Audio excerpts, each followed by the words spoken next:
Hey everybody, today I've got some more ideas for your sketchbook for you, and I've got very exciting news because I have a new course, and this time it's about sketchbooks, so it's perfectly fitting with the theme of this video. It's called the Ultimate Sketchbook Guide, and you will learn how to actually finish a sketchbook. So if you've tried to finish a sketchbook before or multiple sketchbooks, but you had a hard time actually finishing them, this course is for you. Or if you're just looking for some inspiration on how to finish the next sketchbook, it's also for you. It's very beginner friendly, but it is for all skill levels and everyone who is interested in sketchbooks or art journals. I will leave the link in the description box below. Make sure that you sign up early because as always there's an early bird offer and you will get the course 50% off if you buy it right away. So now let's get started with the video. For the first idea, I'm using different colors and covering the entire page in them. So you can see I started out with blue. I was using quite a bit of water, so this works best on watercolor paper or at least mixed media paper. And then I added in a little bit of green, a little bit of purple, and kind of mixed that all together, made sure that it's still kind of wet. This doesn't have to be perfect. Really, we just want to get different effects on here. So if you get different watercolor effects, that's great. You can see that's what it looked like dry. And now I'm using a pencil and I'm drawing some plants on there, filling the entire page. And I'm making sure that I plan out where every one of the leaves go and all of the parts of the plant, basically just the flowers themselves. There are gonna be flowers on there. I don't plan them too much. You will see later why. You can see now I'm coloring around all of the leaves and everything that I mapped out with my pencil. So I am coloring the entire background with a dark color, and you might have seen me do this before. It's the negative painting technique, or at least I believe that's the official term, and it looks a little bit like it's been cut out, and I love to do this. I've done this in different ways. There's so many ways you can use this technique, and I love how you can see through all of the colors and the effects that were there. And now I'm using just a dark color and coloring around all of this. So this is done with watercolors. You could also do this with gouache, but I feel it works best with watercolors because they layer really well and you can really get all those pretty watercolor effects. And you can see that I didn't do the flowers of the plants, so they're gonna be there later. And this is what we're gonna need some gouache for, or something opaque. It could also be acrylic paint, Posca paint pens, anything like that that is opaque. We're gonna add that later on. But for now, you can see me do the tedious task of coloring all of this, sped up so many times so it's bearable to watch, but this took a long time. So if you're looking for a very long project that takes a lot of time but is rather simple to make and looks cool, then this is the one for you. You're gonna need a little bit of patience for that one. Or you could do just half of the page or part of the page with this technique, so you're done a little bit more quickly. And of course, the bigger your leaves and everything is, the sooner you're gonna be done and the quicker the page is gonna be. And you can see now I added in gouache. This is acrylic gouache. So like I said, you could also use acrylic paint. You could use anything that is opaque. And now I'm adding in the flowers. And I think that this really gives it the last finishing touches. I made sure to stick to a little bit of a color theme. So I didn't use too many colors. I used orange tones and pink tones here. And the pink tones are also in the background a little bit, so I think it ties together pretty well, and the flowers are spaced out kind of evenly but not too much, because I feel if something is spread out too evenly it doesn't look as organic. So here's the finished page with the other one on the right side. I think they fit together pretty well. And now for the next one, I decided to finish something that I had already started off camera, but this one needs a lot of love. So you can see I'm using Caran crayons. These are water soluble, and I'm painting these fake flowers that I have here. And these flowers that I started here, they still need all of the details, and I wasn't really happy with the background and the effect that all of that gave off. It looked a little bit too messy, and I thought it would be a good idea to show you how I finished off that page, so you can see that it is okay to return back to a page at a later point. This is also something that I talk about in my new course. I show you how to fix old pages, go back to pages that you abandoned, that it's also okay if it isn't finished. There's a lot of things that I talk about when it comes to this. So really, if you're interested in filling a sketchbook, I highly recommend checking out the course.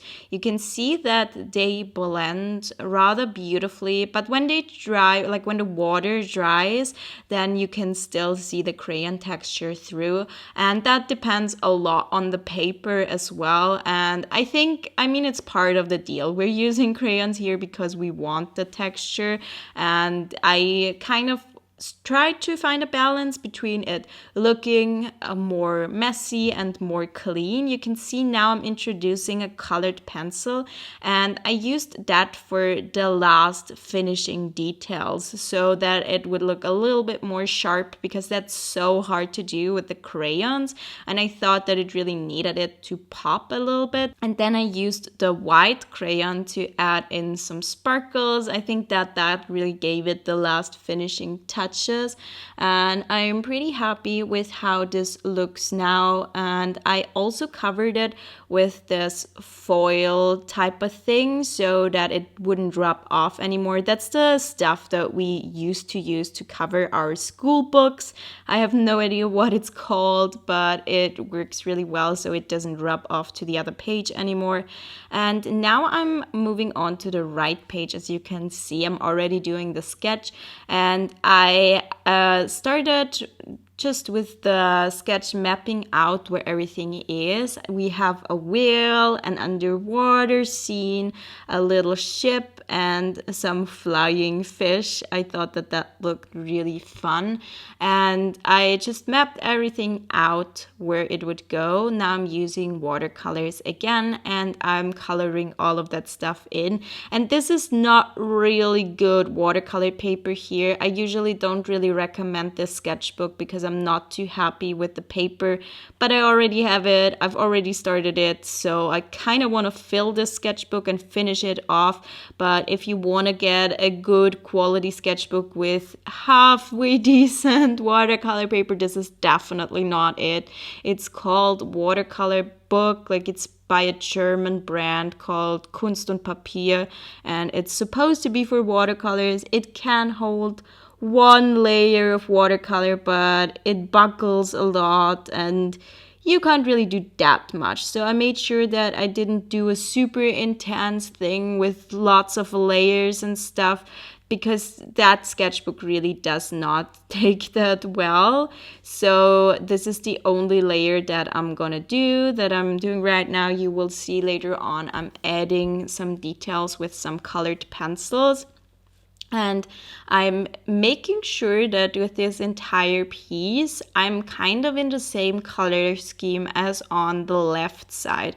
So even though we have a completely different motif, it kind of fits together pretty well. I'm very happy with how the finished page spreads look, like the whole page spread looks together. The pages look together. Whatever. I'm happy with how it looks, basically, in conclusion. You can see that I painted the ship and then also a few parts in the foreground with this yellowish color. It's a very warm golden tone. I really love this. By the way, I'm using White Nights watercolors here. This is probably one of my favorite watercolor sets that I've ever tried. I have a review about them. It's a bit old, but just know if you've watched the review or are gonna watch it, I still use it. I still use the palette and I still love it. And you can see now I'm using a very dark color. This almost looks like an indigo tone. I just mixed black and a blue tone, a dark blue tone, and got this color, and I used that for the wheel. And now I'm introducing the colored pencils yet again. I really like them for finishing details. I usually go in either with colored pencils or a fine liner pen or something like that to finish off my drawings, unless I'm super happy with it or it's more of a different style. But I really love to go back and sharpen everything up. It looks a little bit more finished, and if you feel like your paintings just look a little bit unfinished, maybe that would be a good idea to try to do that. So you can see now I'm adding in a few lines. I'm trying to make this look very stylized, obviously, similar to an illustration that you might find in a children's book. I don't know, maybe one day I will illustrate a children's book because I just love doing stuff in this style. Maybe one day, or maybe I'll illustrate a vegan cookbook or something. You can see now I'm sharpening my smallest colored pencil. Can you believe how tiny this is? I have this extension thing that I got at the like a local art shop in Barcelona. I'm sure there's better pencil extenders out there, but it does the job, and I'm still using this pencil. I'm kind of trying to use it up. I know that's not realistic because at one point I will be completely unable to sharpen it, but I'm really proud of how small this one got actually. And it goes to say how good of a quality the Faber-Castell polychromos are as well. You can see now I'm using a gel pen, but the colored pencils have to have a good quality because otherwise I would not use them up. You can see now we have the finished page spread. And for this idea, the last one of this video, I'm using one of my coloring pages and just telling you that it is an option to glue coloring pages into your sketchbook. I just did a little bit of a background with two different colors. I just used pink and the golden color that I love, and a little bit of blue to make some purple, and I just colored in that background very, very messily, so I have a watercolor effect background. And then I'm using the IKEA markers actually and coloring in that coloring page. Like, this is one of my coloring pages. If you want that, then it is included in my sketchbook course, so this is the way to get it. I also have other coloring pages included in the course, so if you just want the coloring pages, then you go and get the course. I don't know if I'll ever sell the coloring pages individually, maybe one day, but at this point they're included in the course. And I just very messily colored all of that stuff in and then glued it into my sketchbook, and this was a very quick page because I already had this guide. But you could also really take your time with coloring and add in a lot of details like I've done with this version of the coloring page. This is really up to you and depends on what you want to do. I really hope that you enjoyed this video. Again, check out my new course. It's linked in the description box below, and I hope I'll see you again next time. Goodbye!